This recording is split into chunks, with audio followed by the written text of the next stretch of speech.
All right. Okay. So I'm recording. Hey, everybody. This is Doobie. This is Earthlings Chat, and I'm going to be chatting with my friend Mark today. And I'll let Mark introduce himself. Hey, other Earthlings.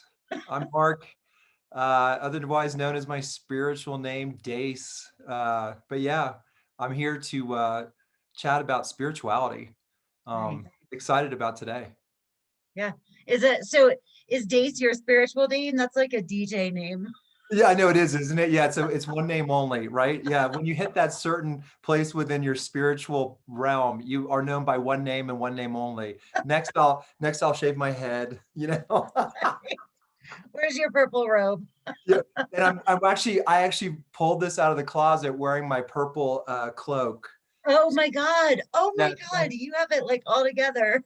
yeah. No, I'm Um, all set. I prepared. I prepared. I'm you good. you did. I'm like a hick. I'm a farmer. What was I gonna say? Okay, so we were kind of talking about spiritual waking up, right? Yes. um I can kind of go first, but I sort of yeah, mine kind of happened in rehab, but when I look back it was happening for a long time, you know what I mean? And like I think I was not, well, I was not so cognizant of it, because I was drinking and I just had I was like in the throes of just like gross, like life, Yeah. No, you know? seriously. Yeah. Well, in that case, or I think in anyone's case, it comes at us from any and all directions. I think, like you said, it's always there for us. We just have to kind of wake up to it. And sometimes those wake up calls are your version of it. Sometimes they're my version of it. Sometimes there's a whole nother version of it, infinite versions of it. Um, I just think what I know is that looking back all these years, I'm thrilled for the experience and the journey. And the deeper, you and I both kind of walk in this, the more we realize how important it is for our kind of life here on earth, to try to dive in as deeply as possible and find that place within ourselves where we can find the closest thing to bliss as we can as spiritual beings having the human experience, let's say. Yeah. So I think you and I we we bonded so much over the last weeks and months that I think we're kind of in the same place. Totally. Yeah. Well, and I want to hear about yours because you had briefly said it, but that it started back in 2012, and that happened for a lot of people. And I think it's really interesting because like I got divorced in 2012, and like no, this isn't saying any judgment, but like I knew something wasn't right in my life. You know what I mean? Like something shifted. I was not being authentic. I was not, I just did, and I was searching for something, and I knew that that started with, just being me, right? Right. um and it's just super important for me to say, like, no judgment on like my partner. It was just like something was not right. um and then but then divorce is like a gross process, and I learned a lot about myself through it, but I didn't have time to really invest in like being spiritual or whatever. Right. But the 2012 number, you hear that from so many people. Yeah, I think it was definitely for me part of that cycle to step into something deeper. But when I was thinking about it today, I realized that you and I both know spirit's always with us, right? It's when Mm. we wake up to it. So I actually started waking up in my teens and early 20s. I had totally forgotten that I used to play a game. I'd go into bookstores back when they had bookstores, and I would wait for a book to talk to me. I mean, it was Mm. my version of like, I don't know, just roulette, because I never really knew what I wanted to read. And one day, a book literally fell out of the shelf, like the fourth shelf up kind of thing in the store, big thick book, and it was on numerology. And I didn't even know what numerology was. So I kind of paged through it, and I was like, okay, cool. Maybe this will give me some additional ideas about who I am and why I'm here, because I've been asking that question since I probably popped out of the womb, much to my parents' chagrin. Uh, Right. I took it home, and I remember, I mean, I was in that thing for 5 hours. I picked it up immediately. I did my numbers, And I was stunned at how it described me to that date.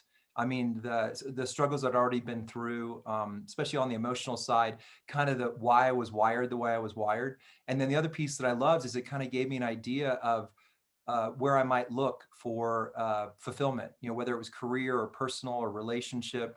You know, and then I started reading into, you know, the other numbers you'd find around you, like who you're compatible with and that kind of stuff. And I had a boat growing up, and I put it on the boat. And every time I'd go out with friends, we'd turn the motor off and float around in the middle of the bay. And I would do their numerology, and it was wild how on it was. And I remember getting these chills up and down my spine, you know, back at that Yeah. age. For me, that's when I kind of know that something's going on, is when I have this energy running up and down my spine. Yeah. And that was when it really kind of kicked in. I knew in my mind, I kind of figured there must be something more than just here and now. And I can't get over how accurate this is. So, and I really didn't know anything about astrology back then. So yeah, that was how it started. And from there, I think I was in college, and one of my college roommates in the fraternity, his father worked with a spiritual intuitive in a small Georgia town. And when he couldn't figure out what was wrong with somebody, he would go to her, and she could further diagnose his patient. And of course, Wow. he wouldn't want anyone to know that. And, you know, especially, God forbid, we're using non-Western medicine to figure stuff out. But my friend put me on the phone with her one evening, and to this day, I can remember what she said. And it was, the most important thing you will ever do in your entire life is to learn to let go. The biggest lesson you'll ever have is learning to let go, you especially. So she said, whenever you're in a situation where you're not really sure what to do, or you're finding yourself in dis-ease, first time I ever heard disease split between dis and ease, right? She said, ask yourself what you have to let go of. And since that day, it has served me so well. What do I need to let go of in whatever this thing is? And you and I both now understand attachments and energetic, you know, relationships, blah, blah, blah. But it's one of the easiest, best questions I think we could ever ask ourselves. Hmm. And No, yeah, totally. and it's, you know, what you've been through, and in my life, what I've been through, I think we both had to learn that, what it is to really let go. And you know, I don't know if you've ever heard the expression. It's just coming to mind: let go, let God. I mean, it all Hmm. makes sense now. You know, the more we can let go and provide space for whatever else is right there waiting for us, provide the space, trust, and all of a sudden the void is filled. And it's been for me, it's been that kind of journey. I had a huge next big spiritual break I had was you know, kind of, if you've, I don't know if you've talked earlier about the dark night of the soul. I think I probably had one of those dark night of the soul moments. I I mean, have not brought that up okay, because yet. yeah, we all have them in different ways. And, you know, my understanding, and it's my belief system, right? From what I read, what I hear, what I'm told, and then what I experience, that's my belief system. So my belief system about dark nights of the soul is that they're there, and there may be more than one, which I really hope I don't have to deal with, but there's always something that's there to help us remember who we really are. It kind of breaks our ego in half. So for me, it was, I was living the life, you know, I had this incredible career, I had 2 houses, and I had 3 cars. It was like all fine. And, you know, I was young and handsome and all that kind of crap. And then I lost everything. And I didn't lose it just once, I lost it twice. I lost it in 2009, and then I lost it again in two.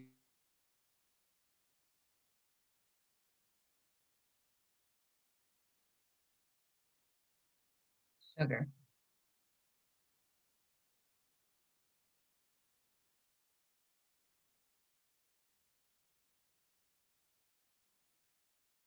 It was all going to be about some, you know, spiritual path, that kind of thing. Mhm. And then the second one was the financial crash in 2009. I was over leveraged, and I had too much stuff going on around me, and I had to basically let everything go after that.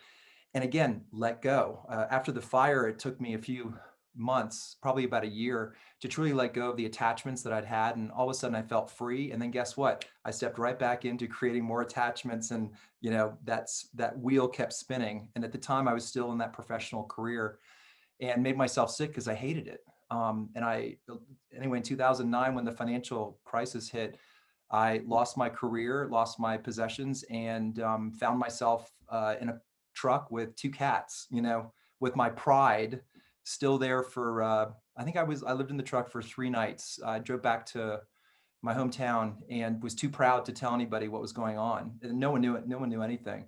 And then finally, after the 3rd night, it was really the cats. I was like, the cats can't live like this. I can, but the cats can't. Right, That, right. so I ended up calling a friend and said, "Hey, I'm in town and I'd love to see you." And I stayed for a week, and then he actually invited me to stay longer. So I ended up staying with him for 3 months. And in those 3 months, I started healing my wounded mental, emotional body. I mean, I was just so sick, both mentally and emotionally.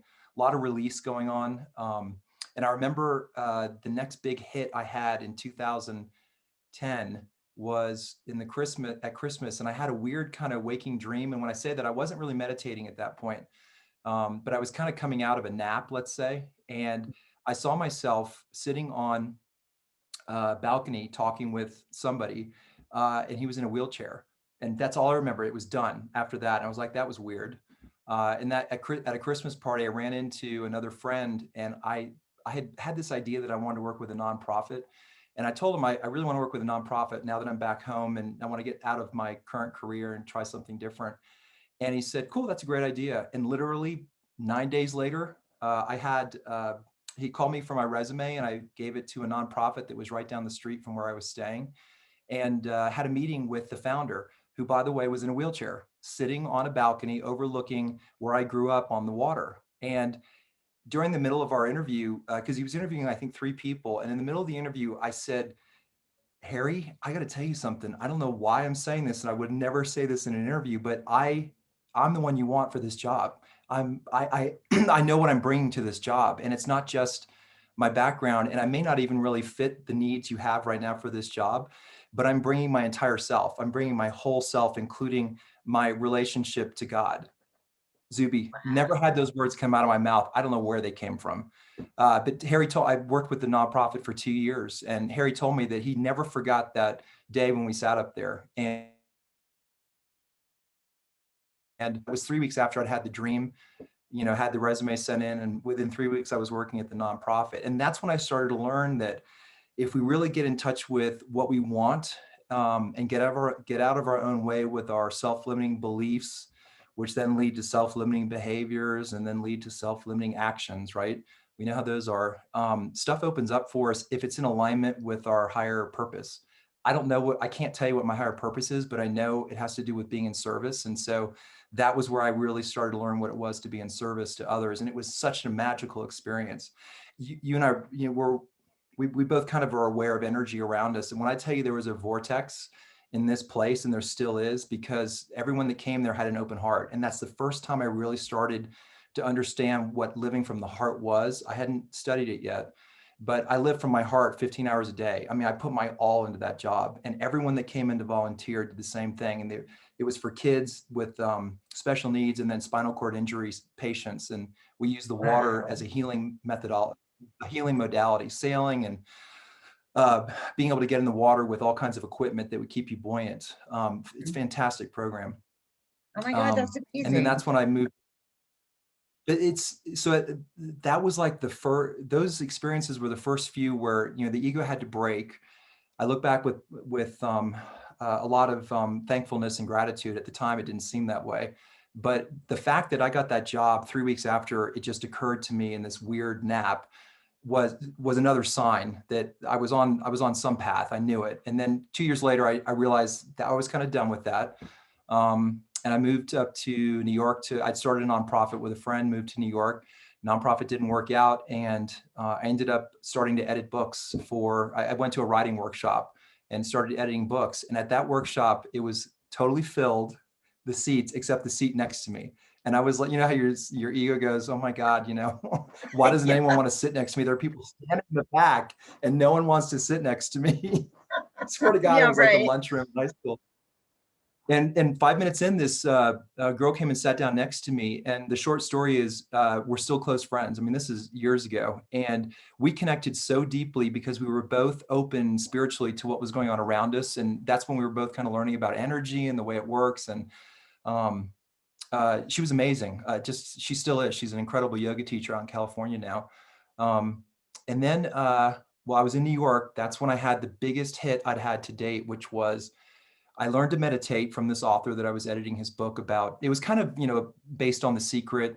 A little bit of Abraham Hicks was introduced to me at the time, some Edgar Casey, the I Am presence, and it all resonated with me. And I don't know how I survived, those 2 years, because I was basically paid nothing, but somehow those 2 years were working out for me. And I started to trust, in terms of every day, I'd ask in the morning, please present whatever I need to hear for this day. And I'm ready, willing, and able to address it and to be open to it. And if I had a heart opening, that's probably when the heart opening really occurred, was that time. And then that's when I learned to meditate. And during one of those meditations, I imagined that I was sitting at a table with a group of people I absolutely loved. It was a long table. We were laughing. It was, I was looking out over a red roof, and in the distance, I saw these green mountains. Everything was kind of fuzzy. And the weird thing was, I looked to my right and there was a pool. And I'm like, why the hell is there a pool in this thing? Anyway, well, I kind of came out of it and I felt so good. I don't know how to tell you how I felt. It just felt amazing. Um, and I'd say within a month, I ran into a good friend from college, and it turned out her parents were in town. I was visiting folks in my hometown. And so I got to see her and her parents, and I loved their family. I got to know them so well during college years. I'd always stop and say hi to them before I'd even go home. And during our dinner, the father asked me if I wanted to come to Italy with them. They were going to go for a month and have the whole family kind of be there. And they said, we have an extra room. If you want to come, we'd love to have you. And I immediately said yes. I had no money. I had no idea how I would get there, but I knew I wanted to be there. I mean, I really remember that so specifically in the dinner. And then I was in my head for a few days about it, really like kind of beating myself up for decisions I've made. There's no money. How's that going to happen? It was, I think it was going to be about 2 months from the time I saw him. And again, all I did was ask. I just kind of set it out there and imagined that I did have the money, that I was able to do it. Again, pulling from Abraham Hicks, pulling from the I Am presence, stuff I'd learned to date, kind of thing. But with a heart aspect, there was definitely a heart. It wasn't head.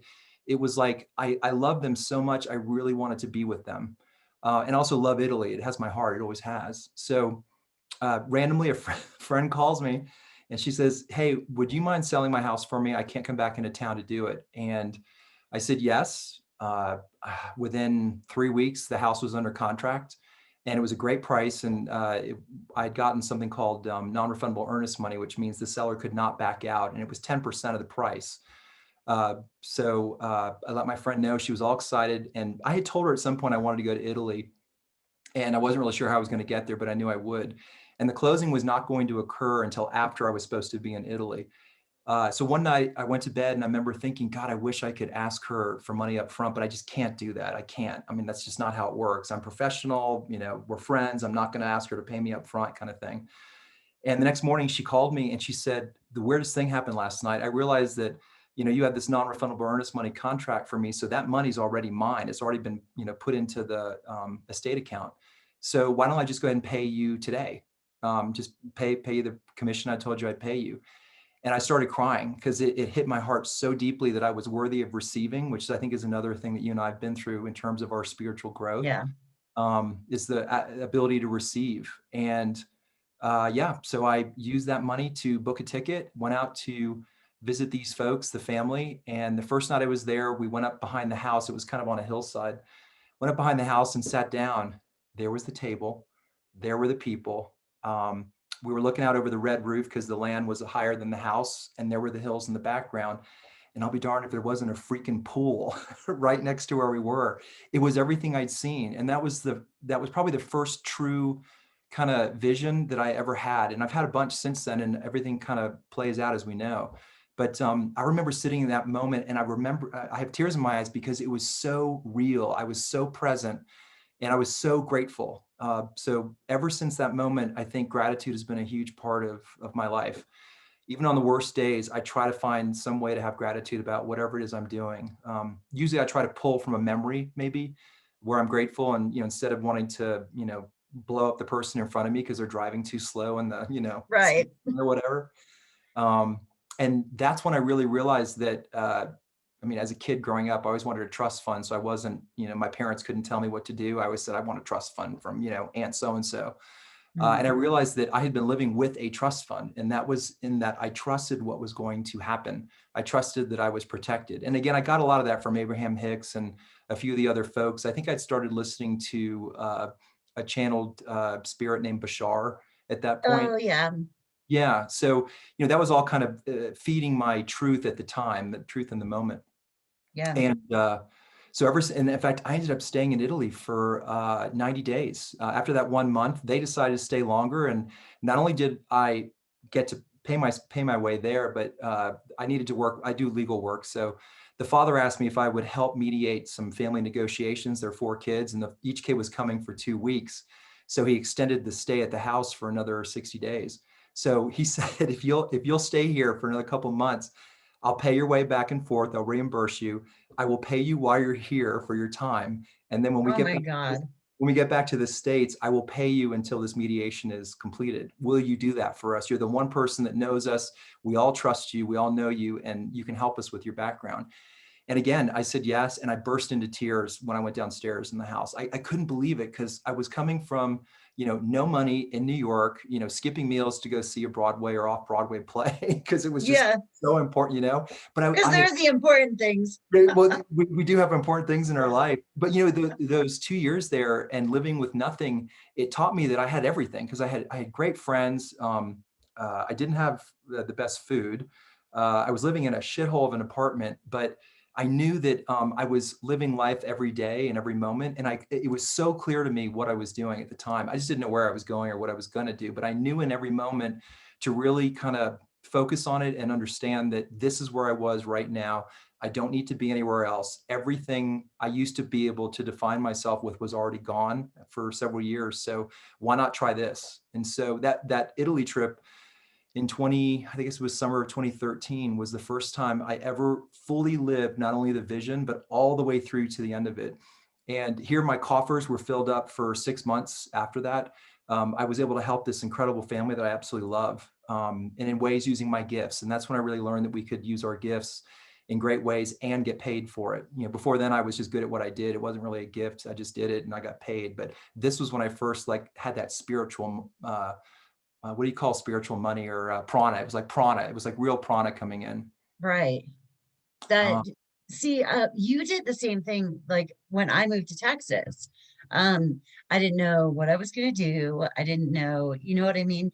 And it was so crazy because it was about letting go, right? So and I, at the same time, I was also into Abraham Hicks, and I still am. Like, I always come to whoever resonates with me at the time, and then sometimes I move on, and I even move on from people I really thoroughly enjoyed and have no, it's just I'm going somewhere else now.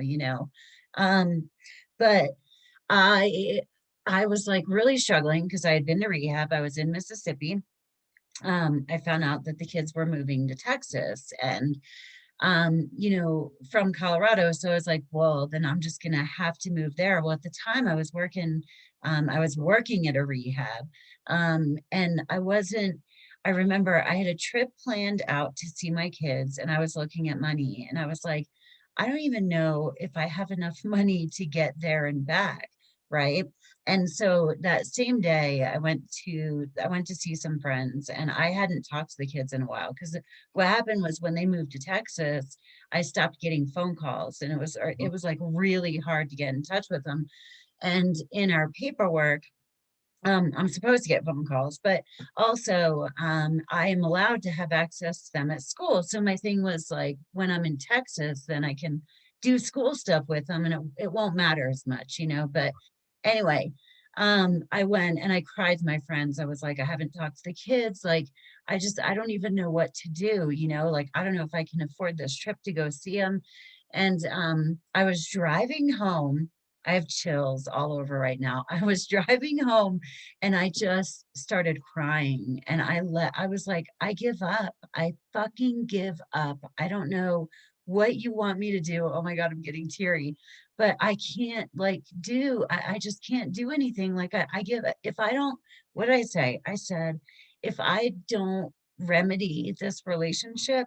My voice is getting cracky until we all pass away and get to figure it out then, fine. But like I can't do this anymore. And I pulled up behind a car and the license plate said, oh my God, what did it say? It was really profound. It Yeah. was like, I mean, it basically said, how about now, or something like that. It was like, and I got this sudden rush, and then this thought came to me that was like, can you afford to get to Texas? And I was like, yeah, I Yeah. don't have to come back. Oh my God, Mark, it was, you know, Love it. and and the whole time I'd been following Abraham Hicks, and so I was journaling. Well, I was journaling the dumbest shit. Like I was like, things I really wanted. Like, I am so grateful for $10,000. I never got that. But but I was like, I am so grateful for my farmhouse for my farmhouse with chickens and goats. I didn't say where it was or anything like that. Um, and it was the things that I never in a million years, because I didn't have any attachment to it, Right. thought that I would get. So the job that I got 3 months after I started journaling the Hicks stuff, I got a job on a ranch with goats. Um, and then I was housed in a little farmhouse that literally said on next to the door, old farmhouse. It was, I mean, it was, and I mean, when I got there, I was actually buzzing a little bit, and I called like my spiritual. I was like, okay, like, I feel almost high, which is scary for me because I'm sober, so it was a little weird. And anyway, I went and I got tourmaline, and and she was like, you just need to ground, like you need to come back to Right. earth. I'm like, yeah, I know. um but it's so crazy because it was because I finally fucking let go. Yeah. It's a big deal. Um, Uh, again, it serves everyone if we can really learn what that is. I mean, even just within the last few weeks, I had to let go of some significant relationship that was in my life, a friend of many, many years, because I finally realized, and you talk, never a relationship, just a friendship that, let's just say the short story is I realized finally after 20 something years, finally realized that I was projecting expectations onto it. Expectations of the person that could never be that person, expectations of the situation that was never going to be. And I mean, how many times can we approach it in our head and we think we have the answer and we act out, and then all of a sudden it turns out that's not the answer and we're right back into the cycle again. But somehow this time, and this is where I think that your gift with astrology and tarot comes into play, because later on when I think I'd spoken to you and it turned out I took this step within the astrological moment that it would have been the most powerful, but I had to let go of the relationship and the friendship. And the way I did it was just in a conversation, making sure that we were good. Are you clear? Are you clear? And that was really like that. And then two things happened. One was I hung up the phone and I cried because it's just been I've so externally identified myself with it. No matter how much spiritual growth we do, we're that onion that's constantly peeling back, right? So no matter how much I let go of the external identity, I still have a shit ton more to let go of. But this was one of those really strong pieces of an external definition that by which I had lived, and it was hard to realize that I had now created this giant void. But then again, the second thing that occurred was, how you get that voice now. I'm not sure how you get your messages and whatnot, but mine kind of plays out in the middle of my head. It's like kind of a voice or a movie. And it said, yeah, good job. You let go. It doesn't mean it's gone. You just let go of it. You let go of the attachment. Now the or something better can finally come in. So yes, I've let go of who I was up until that moment. I let go of who that person was up until that moment. I let go of all of our experiences, especially my expectations of the future. And what I realized with that kind of voice that just plays out in my head, it said, chapter closed, next chapter opens. I have no idea what that looks like, but I found such peace within myself. And that's what I find now is if I really kind of operate from the heart, no matter how hard that decision is, the choice, the action, And I'm really focused on it. And I usually there's pain or grief that comes out for me. It's pretty rare that I just have bliss, although it does happen once in a while. But usually it's something that I have to let go of, like pain or memory of something, or a loop, a mental loop. But I found peace within the void. And it was one of the first, well, I've had a few experiences working with a spiritual teacher, of those experiences where we can fully let go of an attachment. And in that moment, there's this incredible peace that washes over us. And then what I've learned is that that's when I can then pull in the love that's there waiting for me, the love of who I actually am, the love of why I'm here. And for me, sometimes now I'll pull up several memories of love to be able to get back into that space. I think I mentioned it earlier. Yeah. And I can jump right back into it. It's pretty rare that I can hold on to what I would call, I'm a Leo and a Leo rising. So I'm all about, holding on to shit for years, and grudges, and, I got to be right about it, and, that kind of thing. But no, I'm pretty good at letting it go now. I mean, it doesn't necessarily feel good all right away, but I do know eventually that peace will come in. And then that's when I know I can pull that love in. So it's usually, I use memories of something that really brought joy. That time with the family in Italy, that's a prime one that I used for years and years to pull in the love, to remember that I am loving and I am loved. And both of us, I think, have been through enough where we finally accept the fact that we are love, we are loved, and we love, right? There's just love Right. that surrounds us. We have our good and bad days, as any human would, right? Right. But I think that now where we are, it's, what is it, February 2021, that the book is wide open, and anything's possible for us at this time. It's Yeah. just a matter of kind of getting out of our own way, and basically stuff will show up in whatever way it does to remind us that it's in our way. In terms of emotional attachments or ways of being that no longer serve us, and once we can accept that, and we don't have to know what the next step is, we just have to know what we do to let go of it. And once we do that, that peace can be there. We can easily fill it with distractions, by the way, which is what I've done the past year. Right.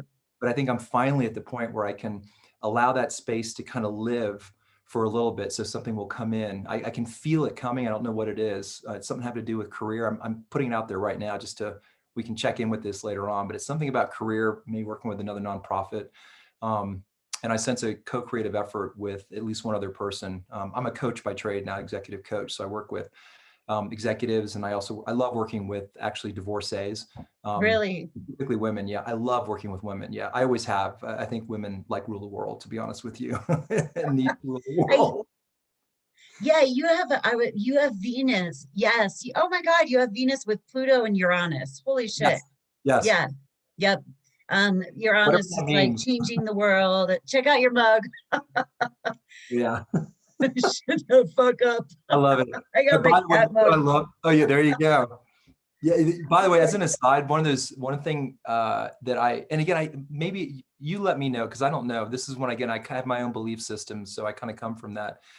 But I find that in the moments when I'm having a hard time, or when I'm kind of down, for me, I feel like there's a higher, to use Abraham Hicks, a higher frequency or higher vibration that comes from laughter and humor. And I'm Yeah. lucky that, in our family, it was a big deal for my two sisters and my mom and me. So we use humor. So I just got this cup from my sister. Of course, it took me like a minute to figure out what it said, What because it said. I had to say it out loud till it finally resonated. But Yeah. this is totally her sense of humor and my sense of humor. It's just awesome. And the fact that I I, can have coffee in it is even better. uh, no, I love it. I mean, well, okay. And I was just like, ding, ding, ding, while you were talking. Humor is holy. Like, I really believe that. One of the things that I have like taken is that I used to be really big on self-deprecating humor. And I don't do that anymore. You know what I mean? Because it's like our bodies hear that and then play it out. You know what I mean? Because they don't know the Absolutely. difference. Yep. But still, I do still like make light of things that are pretty grave sometimes, because it's a way through it for me. I mean, it doesn't mean I haven't taken the time to like process the sorrow and all that stuff. Yeah. But you were talking about, oh, how we like hear stuff, right? That Okay. So I had an astrologer do my chart, and he was like, and this is one of the things that I try to tell people, like when I read their cards, I'm like, what messages are you getting? What cards speak to you? Because we all have this ability. Like it's not, and so I think sometimes when people are like, oh, I hear this or I hear that, people think, oh my gosh, like you're gonna hear like, hey, what's up? you know it's like nothing like that you Right. know and so for me, it's like right behind my right ear. I get like a complete thought. It's weird, so I don't hear a voice, but I know my brain didn't make it up, and it doesn't come from like the thinking part of me. So like, and I'm just arbitrarily pointing to places in my head, but it comes in a year. And so it's like, oh, I've been inboxed. So Yeah. sometimes when I do readings, like my friends who know me know when it's a message that's coming from there, because I touch it. Like it's just, and Oh, wow. So now, what you do, yeah, it's almost like you're like, it's an earpiece and you're like, ah, yeah, yeah, you got it. Yeah, got it. Thank you. okay, yeah, yeah. And it's like still evolving, and there are still little parts of me that like, that doubts it sometimes, you know what I mean? But I've just been working at it for so long, and now I'm starting to have weird stuff where like my ears will ring. I have this really weird thing about not appearing like I'm putting on a show, right? Yeah, But yeah. it's gotten to the point now where sometimes when I'm doing a reading, I'm like, hold on, and I'm like, oh my God, I'm doing what those like people do, and people think you're like making shit up. Anyway, it's just So funny. swear to God, two things. It's amazing you're saying this because it's bringing it back. Two things. One is when you were talking about how sometimes you doubt. I've been through that phase too, and even to this day, like how what did I was out hiking yesterday in the snow, and the voice here, it's in the middle of my head, and sometimes it's a movie projector showing me, but there's, like you said, there's a full sentence or a message behind it that's just there. Mhm. Or it can be just something that comes through here and then it ends up in the front of my mind like a thought, but I know it's Mhm. not coming from here, it's coming from the heart or higher self, whatever you Uh, want to call it. And it was take the snowshoes or snowshoes. And I'm like, not only take the snowshoes, take the snowshoes. I don't need the snowshoes. Take the snowshoes. I don't think I really need the snowshoes. Get out on the hike and guess what? Up to my knee, trying to get down the trail.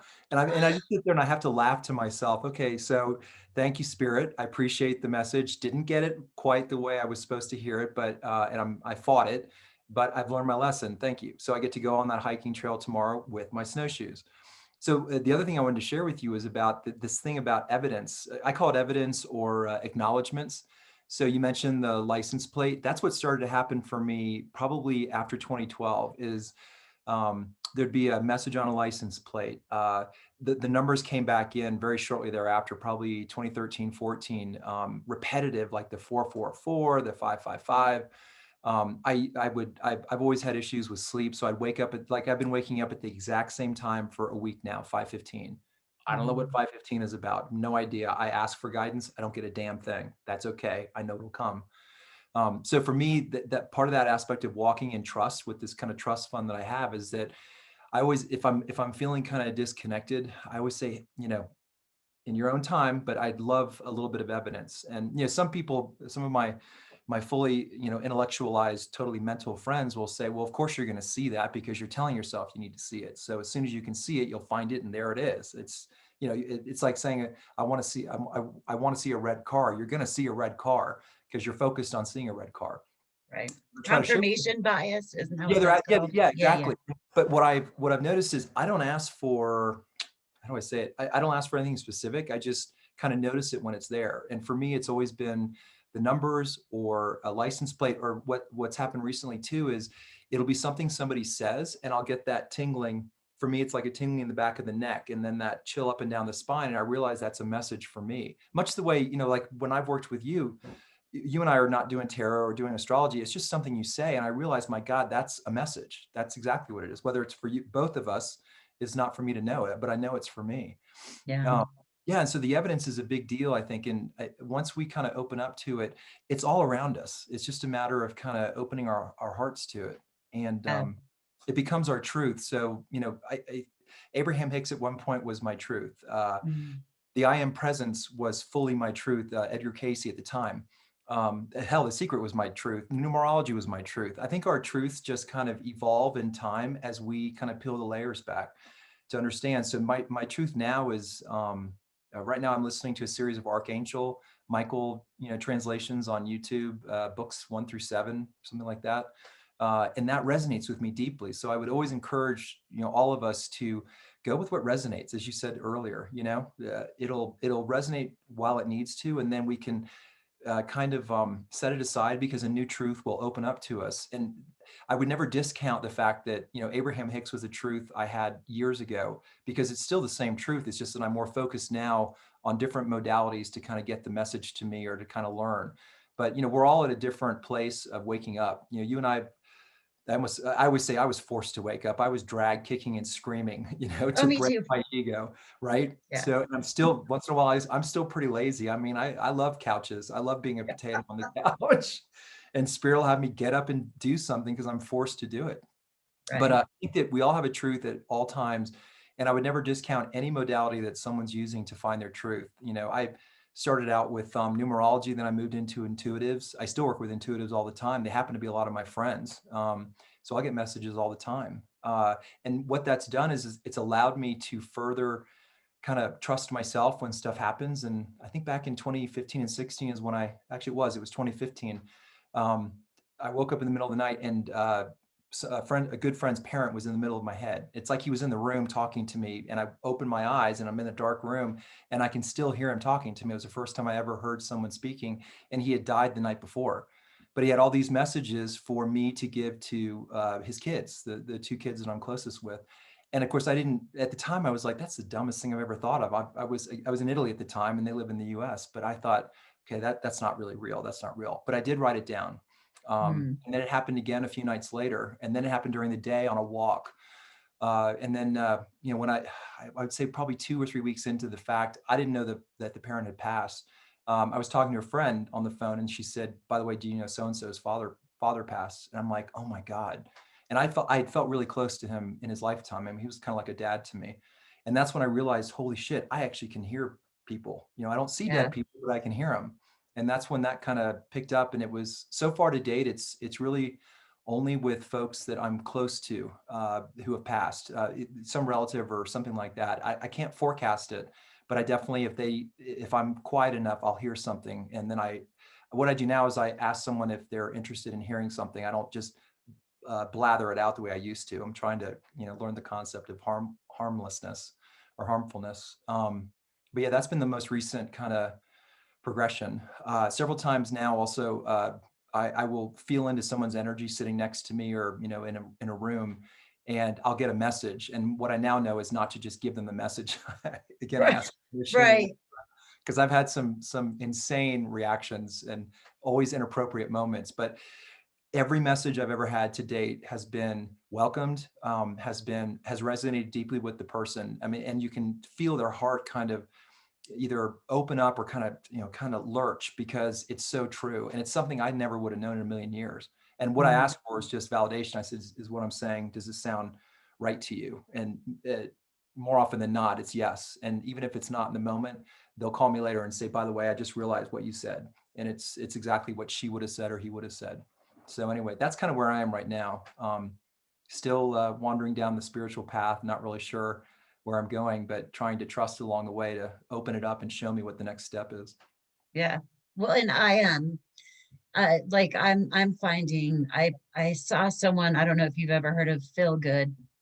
Now I have to be like in the mood for people. I stopped subscribing because I'm like, well, I had too many actually. But whenever somebody pops into my head, I'm like, oh, let me go check out what they're saying, the message is for me. So this guy Phil Good had said one time, he was like, sometimes when we try to manifest like a future or a job or a purpose or whatever, we actually limit ourselves because we have no idea the amazing possibilities that if we're open that can come into us. Yeah. um that, and then with my cards, there are a few cards now that every tarot reader's deck like speaks to them individually, you know what I mean? Yeah. Like I've had people who get a tarot reading, and then afterwards they'll go and they'll look up what all the cards mean. And I'm like, okay, like that's cool. But at the same time, like, you know, it's like my cards mean something to me, whatever. And Yes. but there are certain cards to me that have started to hint at, I'm just getting feelings that it's like a relative or like another, you know what I mean? And that's when I get the ears ringing. But I'm super careful because like that's so tender, you know what I mean? Like that it's somewhere I don't quite feel confident going, especially because they're coming through cards, and it's where I Yeah. go, do I Yeah. want to see it? Do I, you know what I mean?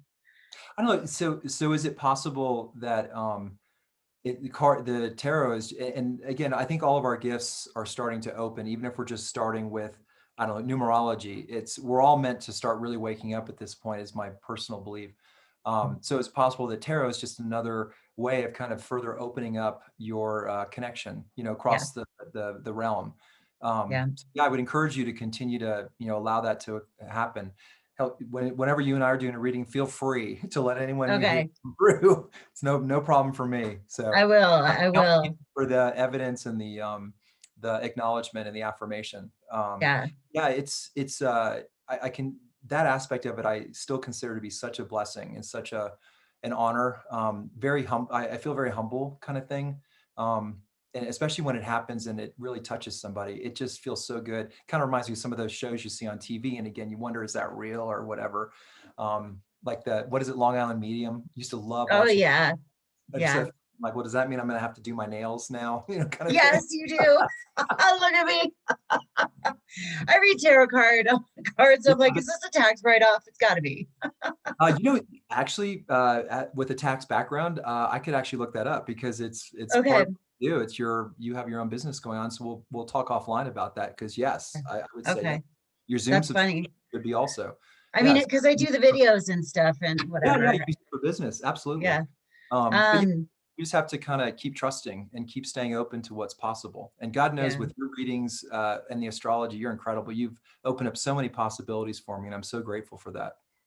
Well, I'm super grateful for this. I don't know how long it's been, but we definitely have to do it again because I think you and I could like talk forever. We can. Like Yeah. You want totally. to break this into 10-minute segments? Because I think Right. we Part have one and part two. 5-10 minute segments. Yeah. No, this has Yeah. been fun. I really appreciate it, Zuby. This has been a lot Yeah. of fun. Yeah, definitely. All right. I'm gonna hit stop record and then we can say bye. But Uh, anyway, bye Earthlings. Thanks, guys.